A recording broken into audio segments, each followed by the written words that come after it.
பல்லவனுடைய கதாபாத்திரம் ரொம்பவே வந்து பார்த்தீங்க அப்படின்னா, ஒரு பாவமான கதாபாத்திரமா வடிவமைச்சிருக்காங்க.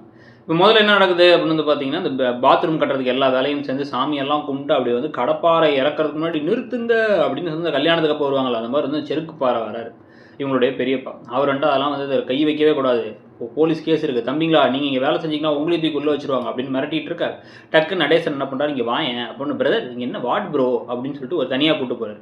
நக்கலா சூப்பரா பண்றாரு அவர் பெர்ஃபார்மன்ஸும். நான் எல்லாம் கூட்டு போயிட்டு ஒன்றும் பிரச்சனை இல்லை. உனக்கு என்ன இங்கே கட்டடம் கட்டக்கூடாது பிரச்சனை பண்ணுற அப்படி தானே. சரி ஓகே எனக்கு ஒன்றும் பயம்லாம் இல்லை. நான் என்ன பண்ணுறேன் நீ இப்படி இங்கேருந்து கிளம்பி போயிடு. நான் இந்த கன்ஸ்ட்ரக்ஷனை ஸ்டாப் பண்ணிட்டு விழுப்புரத்து கிளம்புறேன். கிளம்பி வந்து உங்கள் கார்த்திகா வந்து அவர் குடும்பத்து அட்ரஸ்லாம் கொடுத்துட்டு போயிருக்கா. அங்கே போயிட்டு கல்யாணத்துக்கு முந்தின நாள் ராத்திரி வந்து இந்த பொண்ணு ஓடி இருந்துச்சு. எங்கள் வீட்டில் தான் உட்காந்துருந்துச்சு. நாங்கள் தான் பாவம் பார்த்து அனுப்பணுங்கிறத சொல்கிறேன். பொய் கூட சொல்ல உண்மையை தான் சொல்ல போகிறேன். அவள் வாழ்க்கை என்ன ஆகுங்கிறத பார்த்துக்கலாம் அப்படின்னு. அட பாவி ஒரு பொம்பளை புள்ள வாழ்க்கை அப்படின்னா அப்போ பேசாமல் கிளம்பு அப்படின்னு கிளப்பி விட்டுறாரு. இவரும் வேறு வழி இல்லாமல் தலையை தொங்க போட்டு போனோன்னே இப்போ இதை ஆரம்பிக்கிறாங்க. பரவாயில்லையே நம்ம அப்பா கலக்கிட்டாருன்னு எல்லாம் யோசிச்சுட்டு இருக்காங்க. அது ஒரு பக்கம் நடக்குது. இதுக்கு நடுவில் இப்போ வந்து கரெக்டாக இப்போ இதில் ஆஃபீஸில் ஒரு பெரிய ஆப் ஒன்று இப்போ நிலாவுக்கு ஆகிப்போச்சு. என்ன ஆகிப்போச்சுன்னு வந்து பார்த்தீங்கன்னா முதல்ல ஒரு டிசைன் பண்ணி அப்படியே பொறுமையாக பண்ணி கொடுக்க ஒரு மாலுக்கு டிசைன் பண்ணியிருக்கீங்க. என்னம்மா அது எமர்ஜென்சி எக்ஸிட் இல்லை, எக்ஸிட்டை கிளியராக மார்க் பண்ணலன்னு சொல்லிட்டு ஒழுங்காக கவனமாக செய்யுங்கம்மா. ஒரு கோல்டு மெடல் வாங்கின மாதிரியா நடந்துக்கிறீங்கன்னு சொல்லிடுறாங்க. அவங்க சோகமாக அந்த சோகத்தோடு வீட்டுக்கு வரும்போது வந்து பார்த்தா வீட்டில் பாத்ரூம் கட்டுறாங்கிறத பார்த்து சந்தோஷப்பட்டு அங்கே பார்த்துக்கிட்டு இருக்கும்போதே இவரோட கையில் அடிபட்டுருக்கிறத பார்த்துட்றாங்க. நடேசன் கையில்.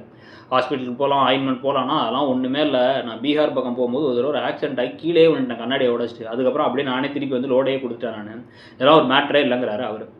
இதுக்கு நடுவில் அவங்க என்ன பண்ணுறாங்க அப்படின்னா வந்து பல்லவன் கிட்ட போயிட்டு டே பல்லவா ஒன்னால தான்டா அவருக்கு அப்படி ஆயிருக்கு, பட்டாசு நீ தான் வெடிச்சேன் அப்படி ஒரு சாரி கேட்டானா நான் ஏன் மற்றவங்கள்ட்ட கேட்கணும், ரோட்டில் போகிறவங்கள்ட்ட ஏதோ ஒன்றா நான் கேட்கணுமான்னு கேட்குறாரு இவர். ரோட்டில் போகிறவங்கன்னா வந்து சரி ஓகே ரோட்டில் போகிறவங்க நீ வச்ச பட்டாசாலாம் வந்து அடிபட்டுச்சுன்னா நீ சாரி கேட்பல, ரோட்டில் போகிறவனே நினச்சா அவர்கிட்ட கேளு அப்படின்னா ரோட்டில் போகிறவங்கள்ட்ட கூட சாரி கேட்பேன் இவர்கிட்ட கேட்க மாட்டேங்கிறாரு அவர். உடனே வந்து என்னடா கோவமாக போகிற அப்படின்னு வந்து பார்த்தா எல்லாரும் சேரணும் வந்து என்னடா அப்படி பேசுகிற அப்படின்னா வந்து ஒரு கோவமாக போயிடுறாரு.